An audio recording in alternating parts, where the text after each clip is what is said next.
17-year-old Paige Johnson was more than just a teenager.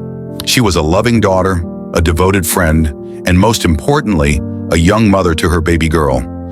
But like most teenagers, she wanted to have fun and feel young again, which is why on September 22nd, 2010, she went to a party. Paige had been to parties before. She had hung out with friends, but this time was different, because after that night, she would never come home. Not in a few hours, not in a few days, not in months, not even in years. Paige Johnson simply vanished. It took authorities a decade to find her. And even then, justice wasn't immediate, because while everyone knew who was responsible, there was one missing puzzle piece, one thing that held the case in limbo for 13 years. And when the truth finally came out, it was even worse than anyone imagined. Before we dive in, welcome to True Crimes by Dominic. If you love dark, gripping true crime stories, you've come to the right place. I'm Dominic, and I post deep dives into real-life cases that deserve to be heard. So if you're as fascinated by crime and justice as I am, hit that subscribe button. It's free, and it helps us keep these victims' stories alive. Don't forget to like this video and share your thoughts in the comments. Now let's talk about Paige. Born on August 29, 1993, Paige was raised in Cincinnati, Ohio, alongside her older sister Brittany and younger brother Garrett. She was smart, outgoing, and athletic, a natural at cheerleading and gymnastics. But life at home wasn't easy. Her mother, Donna, worked long shifts to provide for the family, while her father, Gary, struggled with addiction. He had once been a great dad, present, loving, supportive, but substance abuse took over, and he never got the help he needed. Eventually, Paige and her siblings were sent to live with their grandparents in a small town called Edgewood, Kentucky. Despite their struggles, Paige and Brittany were inseparable. More than just sisters, they were best friends. Paige looked up to Brittany in every way, seeing her as a role model and the one constant thing in an ever-changing world. And just like many teenagers, the two sisters loved to go out. They partied together, made memories together, and just lived life. But with parties came attention, boys, hormones. And not long after one of these nights, 15-year-old Paige found out she was pregnant. As shocking as this was, there was an even bigger twist. Her older sister Brittany was also pregnant. At just 18 years old, Brittany was expecting too. It was a lot for the family to process, but their mother and grandparents stepped up to help in any way they could. They were determined to support both young mothers, doing their best to turn a complicated situation into something positive. 9 months later, Paige gave birth to a healthy baby girl named Mackenzie. At just 16, Paige had no idea how to be a mother, but she was determined to do her best. She dropped out of school to care for Mackenzie, knowing she had no other choice. Her mother worked long hours, her father was unreliable, and there was no one else to help. But Paige never lost hope. She was still the same outgoing, fun-loving girl. Paige, who was 17 at the time, was a single mom, but very much is still a teenager, so she still did her best to find ways to have fun on the side. Besides, she didn't have school or other activities to keep her busy, and whenever she wanted to go out and meet some friends, she would have her grandparents babysit Mackenzie for that time. It was a perfect arrangement, and things were going pretty well for Paige in this regard. But one day, everything fell to pieces when Paige disappeared and never came back home. The disappearance. It was September 22nd, 2010, a seemingly normal Wednesday, but we all know by now that while these uneventful days often start normally, but can end up altering the course of the future so quickly and unexpectedly. Paige had plans to go to a party later in the day. It was a party of a mutual friend of both Paige and Brittany, and a lot of familiar people were going to be there. Paige even asked Brittany if she wanted to come with her, but Brittany had already made plans with her boyfriend at that time, so Paige decided to go without her. Mackenzie was going to be with Donna and the grandparents, so Paige started getting ready for the evening.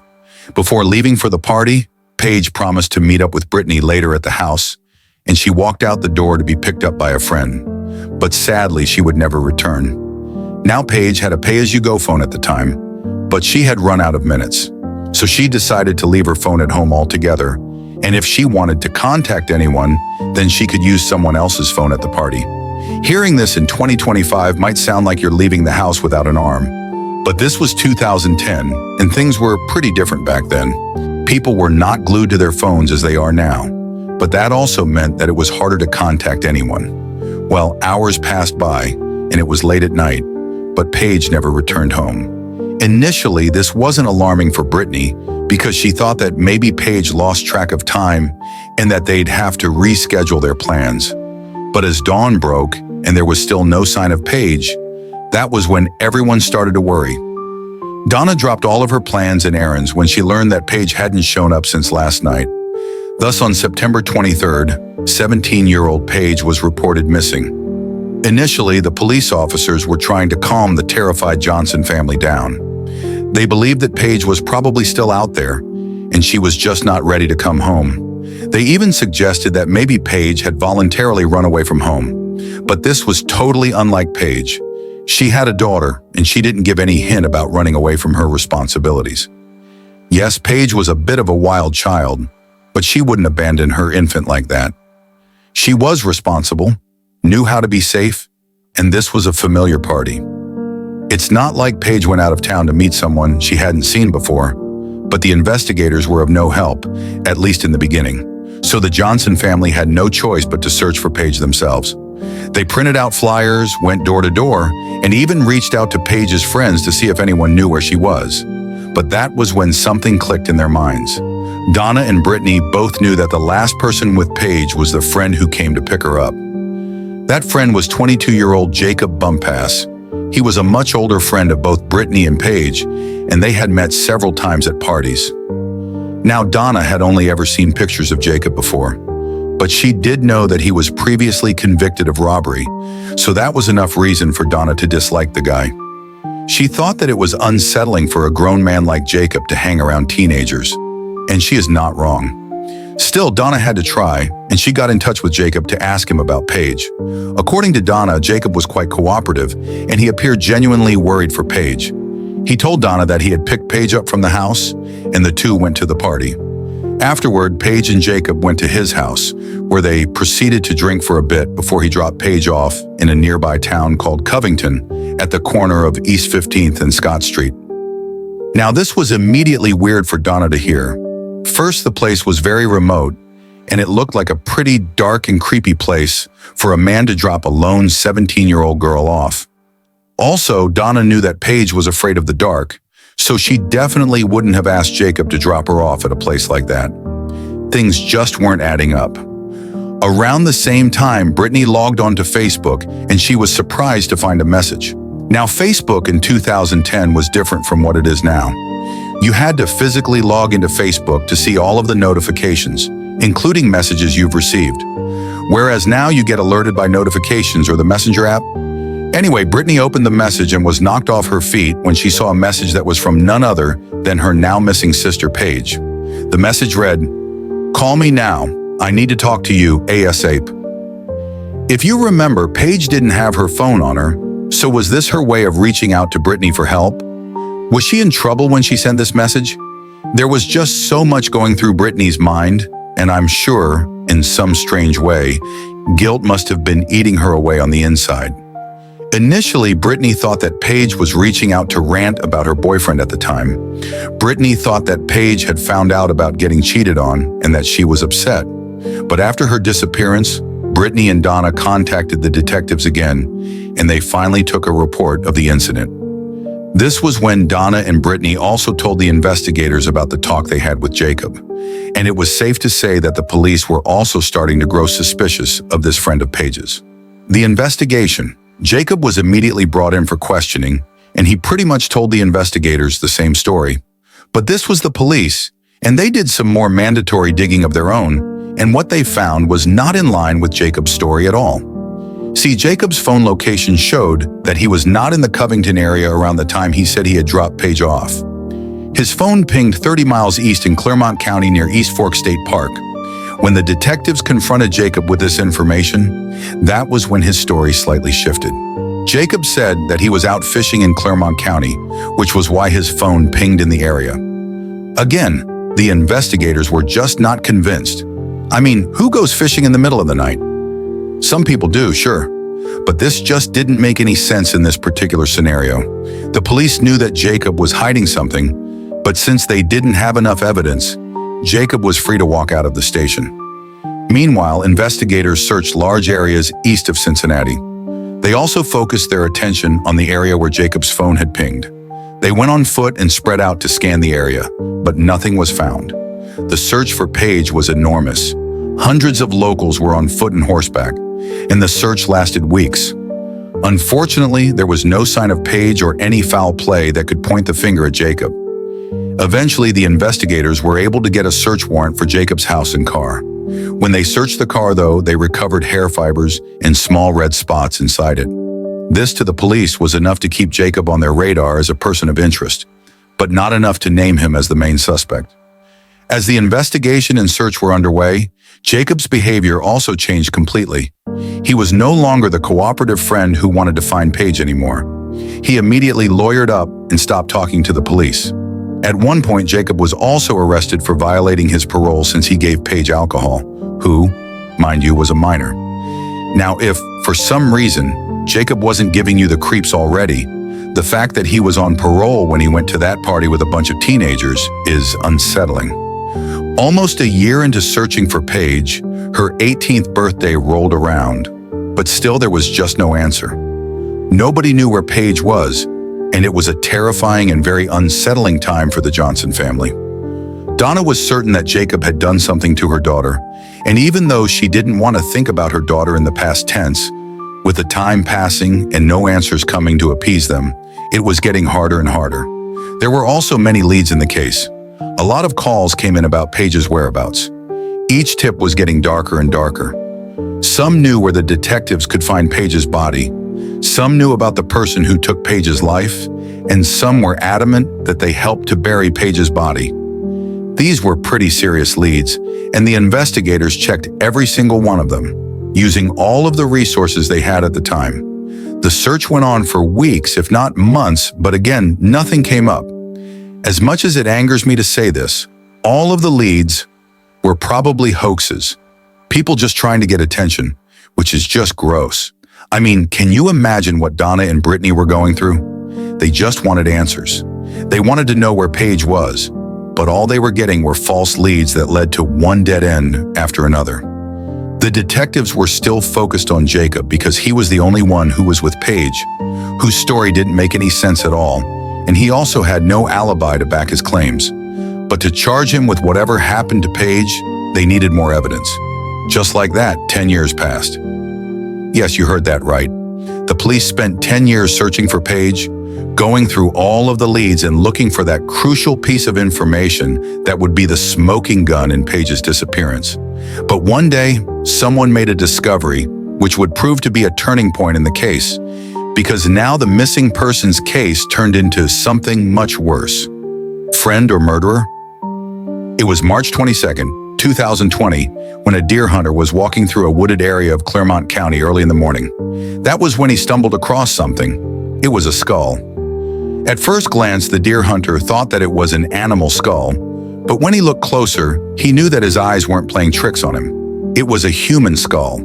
The place where the skull was found was only 2 miles from East Fork State Park, the same place where the investigators had been looking for Paige for the last 10 years. Immediately, the detectives arrived at the scene, and the skull was taken in for forensic examination. The place was also thoroughly searched for more remains. But it wasn't that easy. The terrain was very uneven. The area was muddy and full of vegetation. Texas EquuSearch also teamed up with the investigators to help find anything that could be used as evidence. But ultimately, the skull was the only thing found at the scene. The skull was later identified through dental records, and it tragically belonged to 17-year-old Paige Johnson. Since it had been such a long time, there weren't any more remains found. And thanks to the weather and animals disturbing the body, the cause of death couldn't be determined. Now, to charge and ultimately convict a perpetrator, the cause of death is crucial to know. The cause of death can ultimately tell the detectives whether the death was accidental, naturally occurring like old age or a disease, or if foul play was involved. It had been a decade since Paige had disappeared, so determining the cause of death using just a single bone wasn't going to happen. But that doesn't mean that there aren't theories out there. We all know by now that Jacob was acting very weirdly. His stories were not straight. His phone pinged in the same location where Paige's skull was ultimately found, and he was the only person who was with Paige. There are three possible theories as to what could have happened to Paige. One was that Jacob was attracted to Paige, and he made advances towards her at the party. Paige, already being in a relationship at the time, rejected Jacob, and that caused him to get very angry, and he ultimately ended her life and dumped her body in the wooded area. The second theory suggested that Paige overdosed on either alcohol or other substances while with Jacob. Even though Jacob could have been the one egging Paige on to consume more alcohol or drugs, it's unclear whether Jacob intended to kill her or not. Anyway, Paige could have overdosed, and Jacob, out of panic, decided not to take her to the hospital or call emergency services and left her for dead in the wooded area, as he didn't want to make his parole violation worse. The final theory suggests that it is possible that Jacob carried out the crime while under the influence, or with an accomplice. Keep in mind that these are all assumptions, as the only people who know what went down on or after the party of September 22nd are Paige and Jacob. And even that is assuming that Jacob was actually involved. Even that much hadn't been proven, but the investigators were able to trace Jacob's activity too, thanks to the phone's GPS and where it pinged. We know for sure that Jacob and Paige had met on the night of the party, since there were text conversations between the two. Jacob's phone also pinged near Donna's home, proving that he was the one who picked Paige up. Cell phone records further showed that after possibly ending Paige's life, Jacob was in Claremont County at 4 a.m. on September 23rd, where he texted a friend, and afterward, he possibly drove from Kentucky to Ohio and dumped her body in the woods off Mathis Drive. His phone pinged in the same area the night after the party. Jacob was never in Covington, as he claimed during questioning. Also, what stood out to the detectives the most was that a week into Paige's disappearance, Jacob changed his phone number. But we still have no way of knowing whether or not this is related. Ultimately, Jacob was arrested, but he wasn't charged with murder due to lack of evidence. Instead, he was charged with abuse of a corpse and tampering with evidence in the disappearance of Paige. He eventually pleaded not guilty, and somewhat surprisingly, he was released on a bond of $50,000 while the preparations for his trial were underway.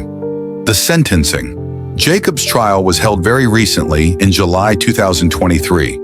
It is so heartbreaking that Paige's family had to wait an additional 3 years to finally take Paige's case to court. As if waiting a decade for answers wasn't long enough, but the prosecution knew that this case wasn't about how Paige passed away, but more so about how Jacob had a hand in dumping or getting rid of her body.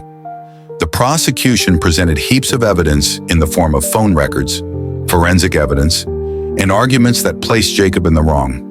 The prosecution argued that Jacob knew what had happened to Paige, but he didn't contact emergency services or the investigators just to save his own skin, and he intentionally threw Paige's life aside so that he wouldn't get in trouble with the law. The defense, on the other hand, claimed that all of the evidence the prosecution had against Jacob was circumstantial. The defense argued that Paige was the one living recklessly and dangerously, and anything bad could have happened to her because of her high-risk lifestyle. The defense team literally blamed Paige's disappearance on herself. You can't make this kind of stuff up. Regardless, after 2 days of deliberation, Jacob was found guilty of the charges. The defense wasn't happy with this at all, and they requested a new trial, which was ultimately denied. On September 7, 2023, Jacob was sentenced to only 3 years in prison, which is sadly the maximum sentence for the charges he was found guilty for. He is scheduled for release in 2027. If Jacob truly had a hand in Paige's death, then he got away with murder, right in front of everyone. But because there's no concrete proof, he cannot be tried for murder. And that is what makes this case so frustrating. The Johnson family spent nearly 13 years trapped in a cycle of fear, hope, and heartbreak. They chased every lead, every possible answer, only to be met with silence. So when Paige's skull was found, Donna felt something no mother should ever feel, a mixture of crushing grief and quiet relief. For years, she had one fear that haunted her day and night, that her daughter's body would never be found. that she would die, never knowing what happened to Paige. And when the remains were confirmed to be hers, she finally said, "I've been wanting to bring my baby home for so long, and now I get to. This is a day that I was worried I would go to my grave without ever getting." Can you imagine? 13 years of searching, praying, waiting, only to get a piece of her. Paige was just a young mother, a girl who loved her baby, dreamed of a future, and deserved so much more. Instead, she is gone forever, leaving her daughter without a mother and her family in ruins. And yet, despite all this pain, they keep Paige's memory alive. Every year, they visit DeVal Park in Covington, where a tree stands in her honor. A plaque sits beside it with 4 words that say everything: still loved and missed. But the grief didn't stop there. Paige's father, Gary, never got the answers he so desperately needed. He spent years holding on to hope, searching for a truth that never came. And when he died, that hope died with him. After his passing, Paige's cousin Alice found something in his wallet, a picture of Paige and a poem dedicated to her. He carried her memory until the day he died, and he died without justice. Even now, we may never know the full truth about what happened that night, and the one person who could answer that question, he will be free someday. This is why cases like this hurt the most. There is no real closure, no final justice, just a family left in pieces, trying to remember Paige not for how she was taken, but for who she was. Now, I want to hear from you. What do you think happened that night? Do you believe Jacob knows more than he's saying? Or do you think Paige's case will never truly be solved? Drop your thoughts in the comments. Your voice keeps these stories alive, and the more we talk about them, the harder it is for cases like this to be forgotten. And if you want to see more stories like this, make sure to subscribe to True Crimes by Dominic. I post new deep dives every 2 days, and trust me, you don't want to miss what's coming next. Hit that like button, share this video with someone who loves true crime, and I'll see you in the next one.